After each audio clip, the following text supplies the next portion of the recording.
নমস্কার বন্ধুরা, মৌসুমীর ঘরকন্যার একটি নতুন ভিডিওতে আপনাদের স্বাগত।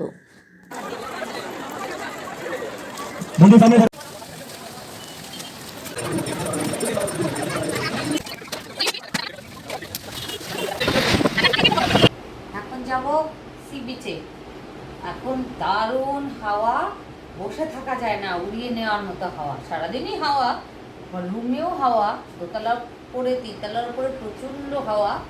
এবার সমুদ্রের পাড়ে চেয়ারে বসলে শীত লাগে, আগে একবার এসেছিলাম ঠান্ডা লাগছিল, চাদর নিয়ে বসেছিলাম। এবার কেমন আবহাওয়া আমি জানি না, চাদর এনেছি, নেব কিনা ভাবছি। তো চলুন সি বিচে যাই, একটু চা খাবো, সেটাও আপনাদের সঙ্গে শেয়ার করব, আর সি বিচে গিয়ে কীরকম মজা করছি সবটাও আপনাদের সঙ্গে শেয়ার করব। স্নান করে খেয়ে দিয়ে লম্বা একটা ঘুম দিয়েছি, তারপরে বিকালবেলা বেরিয়ে পড়েছি। এই দেখো সামনে যে আমাদের হোটেলের সামনেই একটা হোটেল আছে, দেখো কি সুন্দর লাইটিং দিয়ে সাজানো। ওইদিকে একটা আছে হোটেল সোনার বাংলা, আর এটা হচ্ছে হোটেল শ্রীগুরু, এটা হচ্ছে হোটেল, এটাও সোনার বাংলা, দুটোই একই লাইটিং। কি ভালো লাগছে দেখতে, হা হা দারুণ। আর আকাশে মেঘ, বেরোনোর একটু আগেই ঝিরিঝিরি বৃষ্টি পড়ছিল, কিন্তু এই যে ছাতা নিয়ে বেরিয়ে পড়েছি, ছাতা ছাতা ছাতা। এই যে ছোট ছোট অনেক দোকান খুলে গেছে, অনেক রকম খাওয়ার জিনিস পাওয়া যায়, খাওয়ার জিনিসগুলো দেখাচ্ছি। আমরা হেঁটে হেঁটে যাচ্ছি বিকালে, এই ঠান্ডা হাওয়ার মধ্যে হেঁটে হেঁটে যেতে দারুণ লাগে। বিচে যাওয়ার আগে সবাই মিলে একটু চা খেয়ে নিলাম। এই যে চা, সবার জন্য দুধ চা, হালকা মিষ্টি, এলাচ দিয়ে। আচ্ছা নাও, এই যে নাও। দেখুন কত রকমের ভাজা বিক্রি হচ্ছে এখানে, সন্ধেবেলায় মুড়ি দিয়েই ভাজা খাওয়া হয়। যেতে যেতে রাস্তার পাশে বিকেলে এরকম মাছের দোকানে মাছ বিক্রি হয়। যারা ট্যুরিস্ট ওখানে ঘুরতে যায় তারা এরকম মাছ বা মাংস কিনে নিয়ে, রান্নার লোক আছে সেখান দিয়ে রান্না করিয়ে নিয়ে হোটেলের রুমে বসে খাওয়া দাওয়া করে, এই অপশানও আছে। এখানে জন্মদিনের কেক পাওয়া যায়, ক্যাডবেরি ট্যাডবেরি সব পাওয়া যায়। তারপরে এই যে জন্মদিনের কেক, কে সানগ্লাস আনতে ভুলে যাবে এখান থেকে নিয়ে নেবে। বিরিয়ানি, চিকেনের সব আইটেম। বকখালির যে সামনে নালাটা থাকে, প্রথম দিনের ভিডিওতে দেখেছিলাম যে নালাটায় আমরা স্নান করেছি। ওই নালাটা যখন ভাটা থাকে, সামান্য অল্প একটু জল থাকে, পার হওয়া যায় পায়ের পাতাটা ভেজে এমন।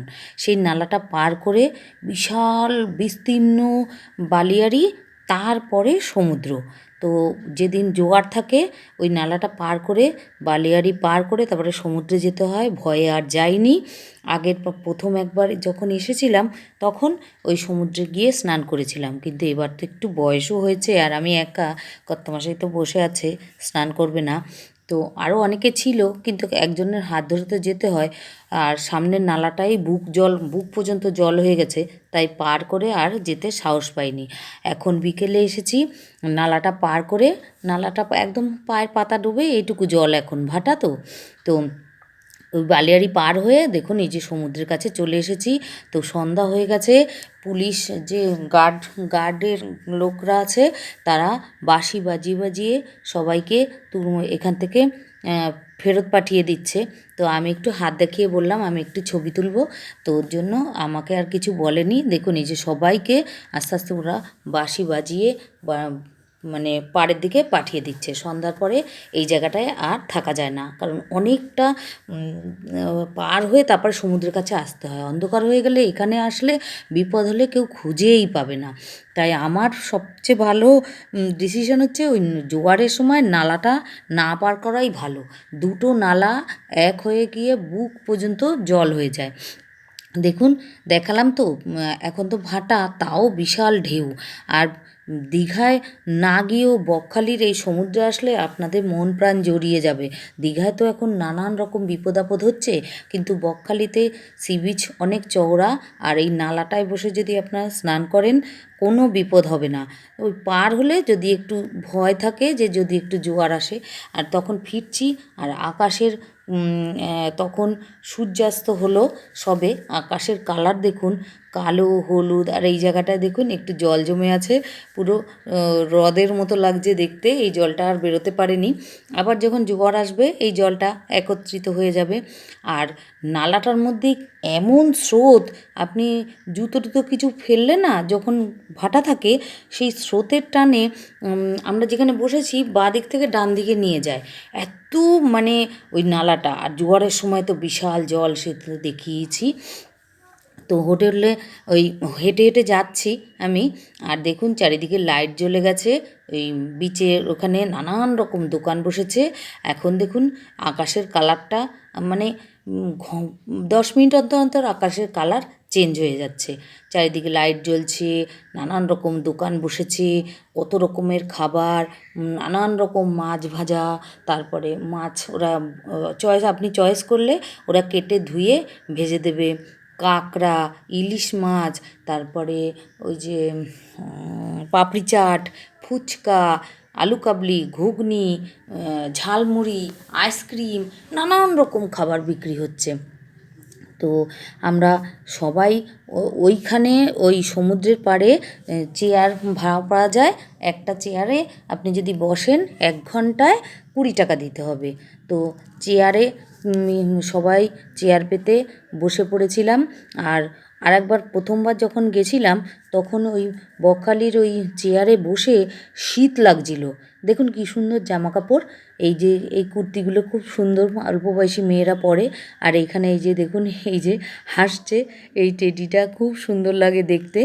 তো আর এই যে বাচ্চাদের চড়ার গাড়ি, এগুলো এখন 100 টাকা করে, দীঘায় দেখেছিলাম 50 টাকা করে। সবাই মিলে আবার মানে প্রথম দিন তো ওইটুকু দেখালাম, আবার দ্বিতীয় দিন আবার চলে এসেছি। দেখুন এই যে হত্যামশাই আগে, আর যারা যারা একসাথে এসেছিলাম ওই যে সামনে যাচ্ছে লাল গেঞ্জি পরা সবাই মিলে আবার গিয়ে ওইখানে গিয়ে বসেছিলাম। 20 টাকা চেয়ার ভাড়া 1 ঘন্টায়। তবে বসার আগেই টাকাটা দিয়ে দিতে হয়, পরে আপনি যতক্ষণ খুশি বসেন, কিছু বলে না। আর এখানে এই যে আই লাভ বকখালি লেখা, লাইটের ফ্ল্যাশ হচ্ছে বলে দেখা যাচ্ছে না।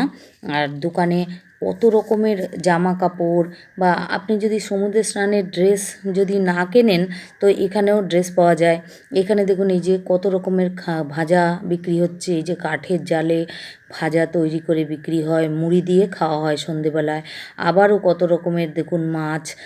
2 দিন সি বিচে গেছি, 2 দিনের সমস্তটা আপনাদের সঙ্গে শেয়ার করছি। আর আপনাদের সঙ্গে কোনো কিছু শেয়ার না করলে মনে এখন শান্তি পাই না। আমার তো খাবারেরই চ্যানেল মৌসুমীর ঘরকন্যা, কিন্তু খাবার রান্নার রেসিপি দেওয়া হয়, কিন্তু হচ্ছে কোথাও যদি বেড়াতে যাই একটু অত সুন্দর জিনিসগুলো দেখতে পাই, সেগুলো যদি আপনাদের সঙ্গে শেয়ার না করি আমার ভালো লাগে না। বলে যে একই চ্যানেলে 2 রকম ভিডিও দিতে নেই, তাও বেড়াতে গেছি সেখানকার অনুভূতি, সেখানকার ছবি, সেখানকার প্রাকৃতিক পরিবেশ, সেখানে কি খেলাম, কি ড্রেস পরলাম, কোথায় ঘুরলাম, এগুলো আপনাদের সঙ্গে শেয়ার না করলে ভালো লাগে না। তো এই যে পরের দিন এই ড্রেসটা পরে আবার সি বিচে গিয়েছিলাম। তো আমার ভিডিওগুলো যদি আপনাদের ভালো লাগে বন্ধুরা, তাহলে একটু লাইক কমেন্ট করে আমার পাশে থাকবেন, আর আত্মীয় স্বজনের মাঝে ভিডিওটি শেয়ার করে দেবেন, যাতে আমার ভিডিওটা সবাই দেখতে পায়। তো এই যে, আর আজকে আমাদের বকখালিতে শেষ দিন। আমরা তাড়াতাড়ি করে সকালবেলা একটু ডাল ভাত আলুর চোখা ডিমের মামলেট এগুলো খেয়ে এই যে বাসে উঠবো, বাস রেডি রয়েছে। আর দেখুন, আর যাওয়ার পথে আমরা মৌসুনি আইল্যান্ড হয়ে তারপরে বাড়ি ফিরেছিলাম। তো মৌসুনি আইল্যান্ড তো আপনাদের আগের পর্বে দেখিয়েছি। তো এই যে বাস ছেড়ে দিয়েছে, আমরা চলেছি বাড়ির উদ্দেশ্যে। তবে সোজা বাড়ি যাব না, এখান থেকে আরেকটি জায়গায় যাব, খুব সুন্দর একটি জায়গায়। দেখতে থাকুন বন্ধুরা, সঙ্গে থাকুন। আর এখানে দেখুন কত ট্রলার, এই যে নদীটার মধ্যে, এই নদীটার কী জানি একটা নাম বলেছিল, ভুলে গেছি। তো অনেক ট্রলার, বড় নদী, তার উপরে ব্রিজ, সেই ব্রিজের উপরে এই যে আমাদের ড্রাইভার দাদা খুব সুন্দর গাড়ি চালিয়েছে। আর হচ্ছে আকাশে মেঘ, আর আমি তো খুব বৃষ্টি ভালোবাসি, তার মধ্যে লং ড্রাইভ অসাধারণ লেগেছিল। আর এই যে যেতে যেতে চলে এসেছি এই যে ডায়মন্ড হারবার রোডের পাশে স্বামীনারায়ণ টেম্পল, সেটা একটু দেব বলেছিলাম। এই মন্দিরটা সকালবেলা তো খোলে, একটায় বন্ধ হয়ে যায়, আর বিকেল 4টে থেকে 8টা পর্যন্ত খোলা থাকে। তো 4টে 4:30-র মধ্যে আমরা এখানে পৌঁছে গেছিলাম, তাই ড্রাইভারদাকে বলাতে উনি একটু এখানে নিয়ে এসছে আমাদের গাড়ি পার্ক করে। আমরা এখানে চলে এসেছি মন্দিরের। তো ছবি তোলা বারণ মন্দিরের ভিতরের, বাইরেটা আপনাদের সুন্দর করে দর্শন করিয়ে দিচ্ছি। অসাধারণ সুন্দর মন্দির। আর এই মন্দিরটা আপনারা একটু ছুটিছাটা পেলে এসে দেখে যান, অসাধারণ। আমি তো বলবো ওয়েস্ট বেঙ্গলে এত সুন্দর মন্দির আর নেই। স্বামীনারায়ণ টেম্পল। আর বকখালি এই সিজনে আপনারা ঘুরে আসুন, অসাধারণ লাগবে বকখালি পরিবেশ।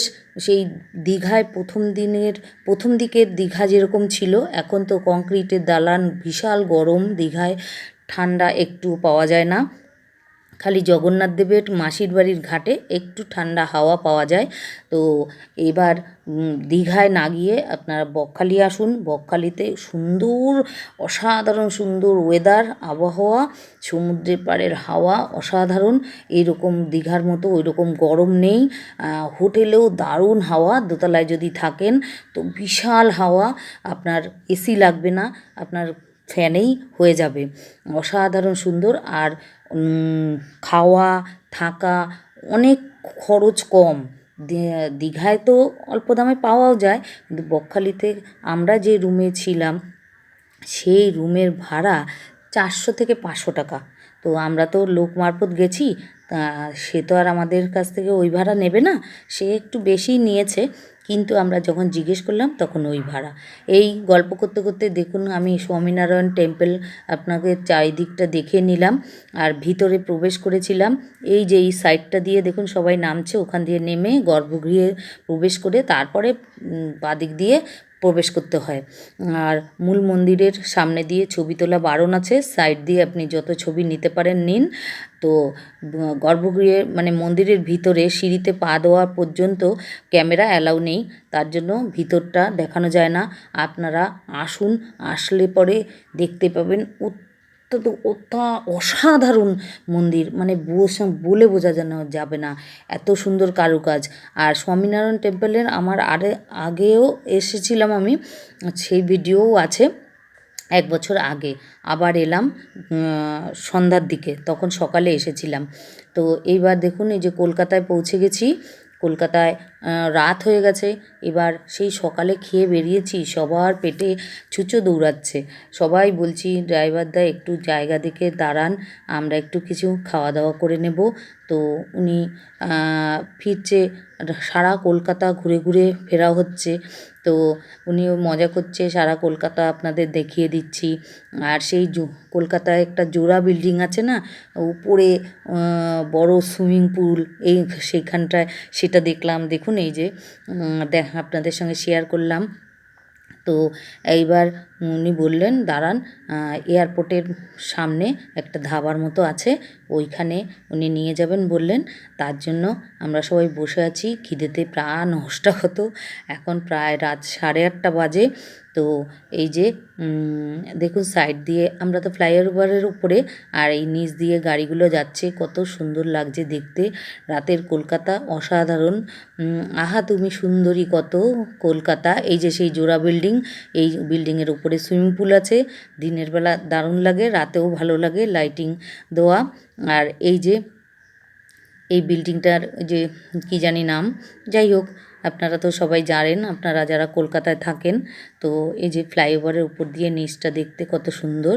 এবার ড্রাইভারদা একটা ধাবার সামনে এসে দাঁড় করিয়েছে, সবাই যার যেরকম খুশি একটু খাওয়া দাওয়া হচ্ছে। আর আমি এই যে কি তন্দুরি রুটি আর হচ্ছে এইটা কী বলে তড়কা, এগ তড়কা নিয়েছি। তো এটা খেয়ে আমরা বাড়ির দিকে রওনা দেব। আজ তাহলে আসি, আরেকটি নতুন ভিডিও নিয়ে আমি পরের দিন চলে আসব। আমার ভিডিওটি যদি আপনাদের ভালো লেগে থাকে তাহলে আমার পাশে থাকবেন বন্ধুরা। আর আপনাদের সুন্দর সুন্দর কমেন্ট আমার পড়তে খুব ভালো লাগে। আর আপনাদের কমেন্ট দেখে আমার আরেকটি নতুন ভিডিও তৈরি করার প্রেরণা জাগে। তো আপনারা ভালো থাকবেন, সুস্থ থাকবেন। আর আরেক পরের দিন আবার দেখা হবে। টাটা।